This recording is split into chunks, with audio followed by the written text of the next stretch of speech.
niya yung palsy. Ang sabi niya, okay, I say unto thee, arise and take up thy bed.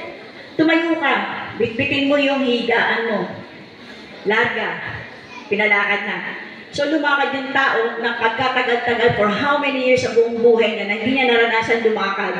Pero pinatayo lang siya ng Panginoon at parang wala lang nangyari sa buhay niya. So mahirap pa sa Panginoon yun.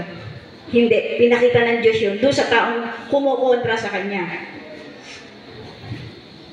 I say unto thee, arise and take up thy bed and go thy way unto thy house.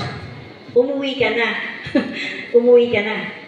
Pinauwi na siya ng Panginoon. And immediately, he arose. So, agad-agad tumayo yung tao. He took up his bed and went forth before them all, in so much that they were all amazed. So, lahat namangha. Kasi sinabi lang sa kanya, tumayo ka na dyan. Buhatin mo yung higa mo, umuwi ka na sa inyo. Parang walang nangyari, parang nagkwentuhan lang eh.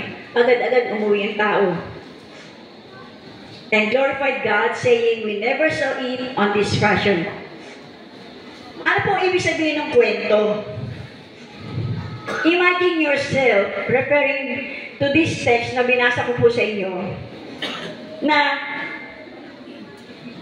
ang nais pong ipahiwatig sa mensahe nito ay, or are you going to share it?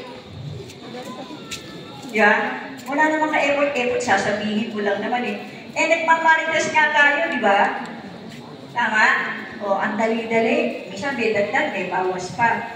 Eh, samantalang yung ibahagi mo para makatulong ka sa kapwa mo, do it now. Now is the proper time para ang katabi mo, kapwa mo, kaibigan mo, mga mahal mo sa buhay, kaibigan o mga kakilala mo, ay makatanggap ng pagpapala.